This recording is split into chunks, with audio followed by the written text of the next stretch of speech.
Всем привет! И это 9-й выпуск исторического туризма от мира Сан-Андреаса, где я покажу вам места, которые имеют связь между игровым миром и миром реальным. А именно, объекты исходного материала, которые послужили текстурами в игровом мире, или просто решения, которые были заимствованы в игру, даже если для этого не пришлось делать специальные снимки для текстур. Как вы уже могли заметить ранее, далеко не все здания в игре были построены из текстур их же прототипов из реального мира. Очередной тому пример – сосед Тики Театра, являющий собой довольно длинный одноэтажный магазин, который использует для себя довольно универсальные текстуры, не дающие уверенность в определении их происхождения. Это хорошо заметно по уже знакомому нам ранее окну с висячей курткой на бежевой вертикальной платформе. Единственное, что имеет характерное отличие между этим магазином и любыми другими зданиями, верхняя половина магазина имеет умышленно показанный переход между желтым и синим цветами, а также громкие, но далеко не самые свежие по состоянию вывески из нарисованных букв с названиями Ideal Home Store и Modern Food Market. И с фудмаркетом все понятно, там очевидно должна продаваться еда. Чего не скажешь по Ideal Home Store, на который напрашивается только вариант магазина идеальных домов или магазин вещей для идеальных домов, то есть мебель и товары домашнего пользования. И это более-менее верная мысль, если опираться на название моделей этого здания в файлах игры, которые полностью или частично содержат слово фурнитур. А теперь я хочу предупредить, что сейчас расскажу вымышленную историю, процент правдивости которой мне и самому неизвестен.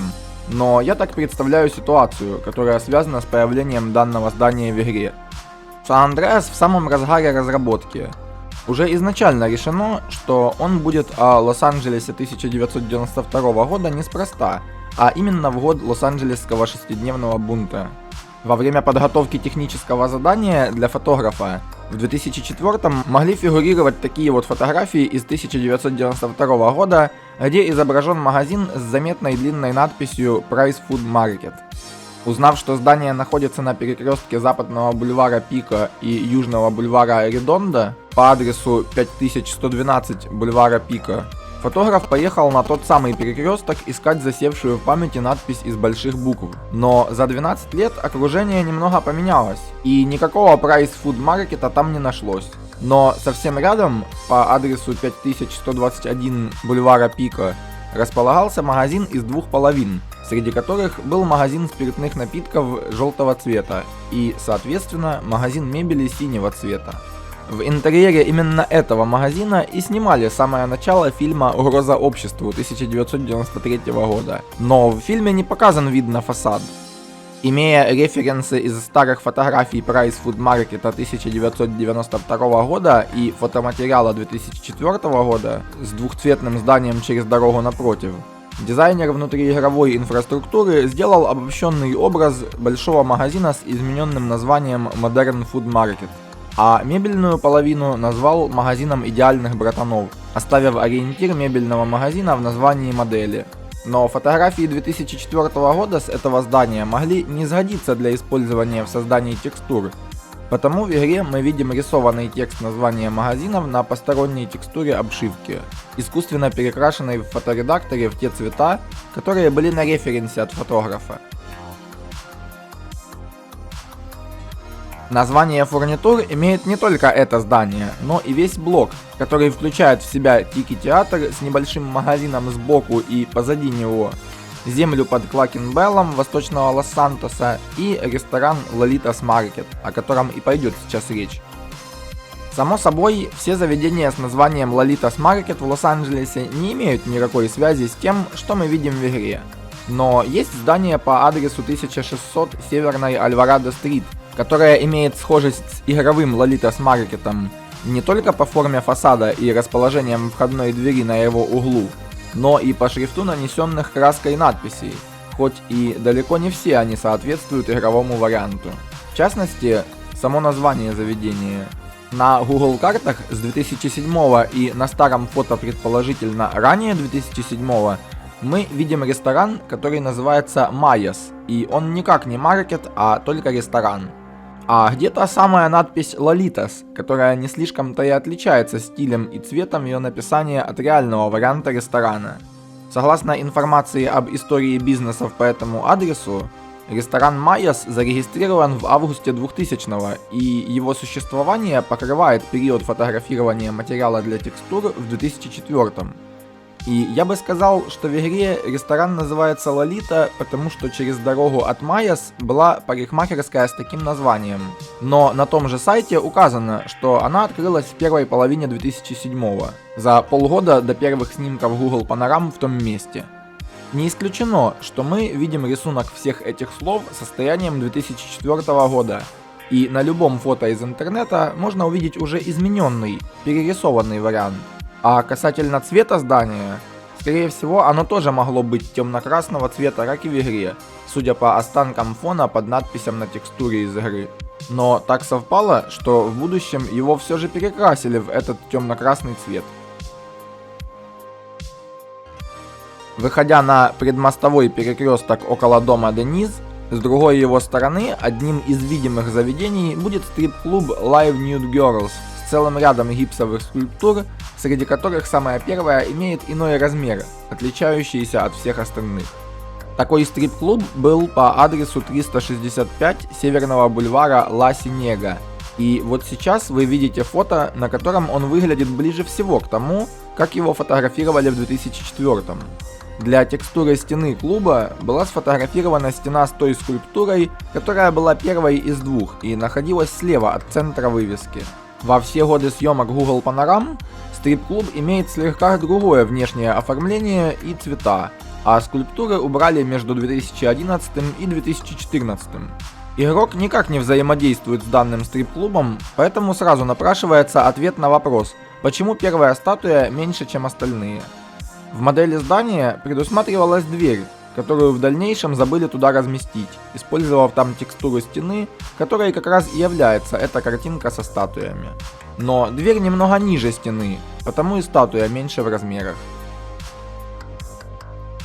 Через дорогу от ломбарда, который сразу позади дома Джонсонов, нам виден одноэтажный домик с полукруглыми окнами и очень отличительной формой здания. Он никак не называется и, несмотря на наличие окон и дверей, не содержит ни одной надписи.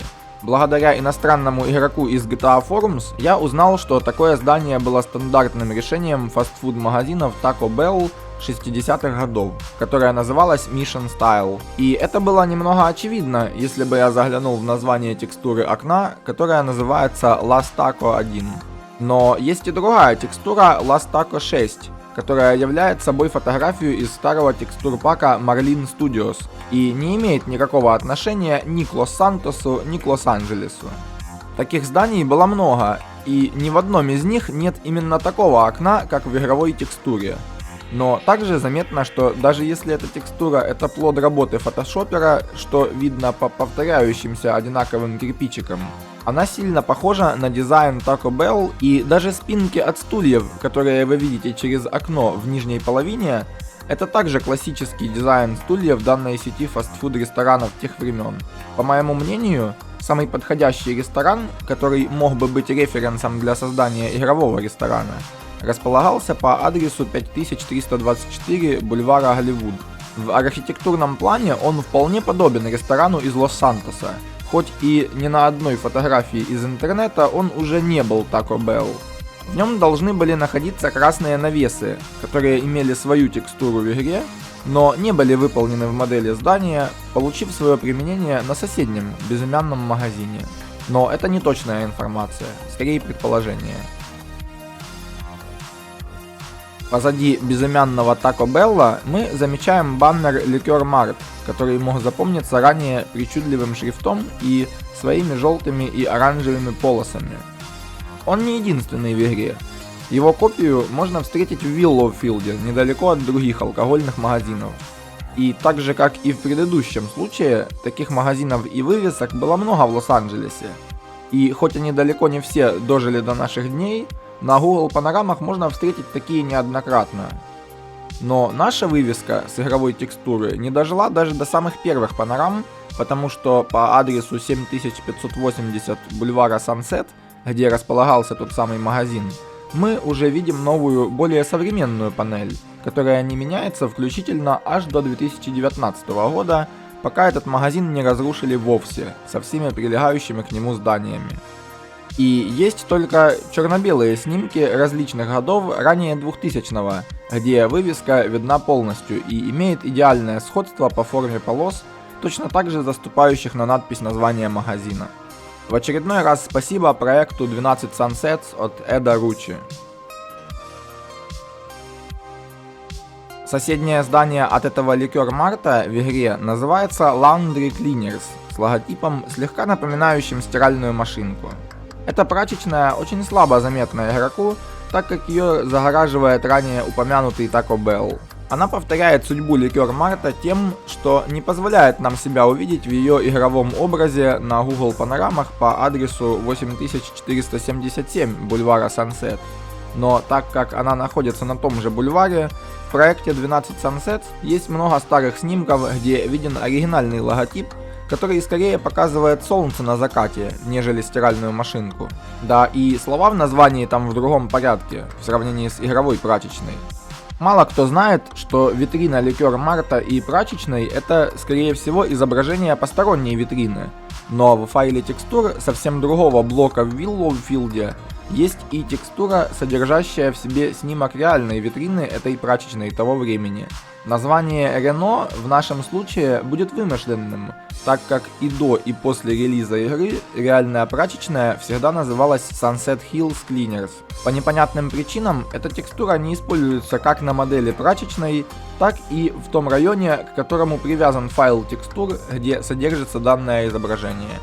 А вот дверь этой прачечной есть в игре, но использована она не для прачечной, а для всех окружающих ее зданий данного блока. И помимо этого, даже несколько раз вне этого района. И напоследок, интереснейший факт о реальных бизнесах Лос-Анджелеса. Бульвар Сансет на самом деле очень длинный, но он никак не охватывает весь Лос-Анджелес. Потому то, что мы видим бизнесы из бульвара Сансет неподалеку от Гроу-стрит, это всего лишь полет фантазии авторов игровой карты. Прототип бульвара Сансет в Сан-Андреасе есть, и он также частично содержит бизнесы оттуда в игре. Но некоторые среди них были задействованы в определенно других районах, наверное, по причине нехватки текстур именно из того района, который даже не имеет точного расположения в реальности. Чего уж говорить о референсах расположения магазинов и прочих бизнесов относительно друг друга. Если вам понравилось это видео, поставьте лайк, а чтобы узнать больше, подписывайтесь на мой канал и следите за появлением новых выпусков исторического туризма от мира Сан-Андреаса. Всем пока и до следующих встреч!